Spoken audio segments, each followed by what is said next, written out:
बच्चों, आज मैं तुमसे वही बात कहने आया हूं जो खुद भगवान श्री कृष्ण ने अर्जुन से कही थी। उठो, जागो और तब तक मत रुको जब तक लक्ष्य की प्राप्ति न हो जाए। आज तुम्हारा रणभूमि में कोई युद्ध का मैदान नहीं, तुम्हारा रणभूमि है तुम्हारा किताबें और सपने, तुम्हारा गांडीव है तुम्हारा पेन, और तुम्हारा दुश्मन कोई और नहीं बल्कि तुम्हारी आलस्य, डर और टालमटोल है। क्यों पढ़ाई से भागते हो? जरा सोचो, जब भी किताब खोलते हो नींद क्यों आती है? क्यों मोबाइल उठाते ही दिमाग तेज हो जाता है लेकिन किताब खोलते ही भारी लगने लगता है? क्योंकि तुम्हारा मन आसान रास्ता चुनता है। मन हमेशा कहेगा चलो बाद में पढ़ लेंगे, अभी आराम कर लो।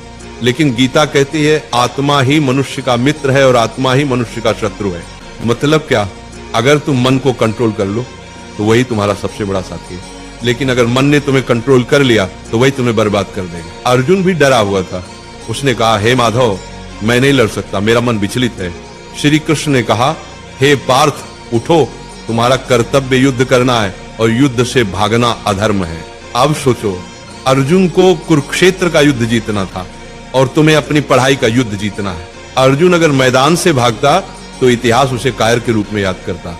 अगर तुम पढ़ाई से भागते हो तो आने वाली पीढ़ियां तुम्हें हारने वाले के रूप में जानेंगी।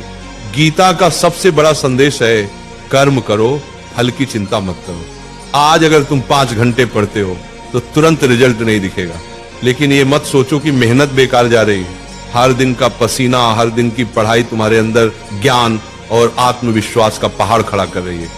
फल अपने समय पर आएगा और जब आएगा तो दुनिया तुम्हारे कदम चूमेगी।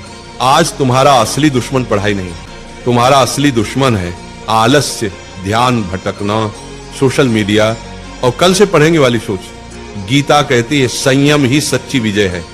अगर तुम अपने दिमाग को मोबाइल से हटाकर किताबों पर टिकाना सीख गए तो तुम वही विद्यार्थी बन जाओगे जिसे देखकर लोग कहेंगे ये लड़का भगवान की दी हुई मिसाल है। याद रखो, अर्जुन ने युद्ध इसलिए जीता क्योंकि श्री कृष्ण उसके साथ थे। तुम्हारे पास भी श्री कृष्ण है, तुम्हारे गुरु, तुम्हारी किताबें और तुम्हारा विश्वास।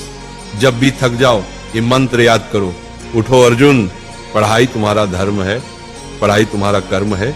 तुम्हारा धर्म अभी सिर्फ एक है, पढ़ाई। बाकी सब इंतजार कर सकता है लेकिन समय नहीं। वक्त निकल गया तो कोई गुरु तुम्हें नहीं बचा पाएगा। अर्जुन ने मैदान में खड़े होकर कहा था, हे माधव, अब मैं तैयार हूं, अब मैं अपने धर्म का पालन करूंगा। आज तुम भी वही कहो, हे प्रभु, अब मैं आलस्य से लड़ूंगा, अब मैं किताबों को अपना धर्म मानूंगा। आज से तुम पढ़ाई से भागोगे नहीं, आज से तुम किताब को दुश्मन नहीं बल्कि सबसे बड़ा मित्र मानोगे। आज से तुम वही विद्यार्थी बनोगे जिसे देखकर माँ बाप की आंखें गर्व से भर जाएंगी। याद रखना, पढ़ाई ही तुम्हारा युद्ध है, मेहनत ही तुम्हारी गीता है और सफलता ही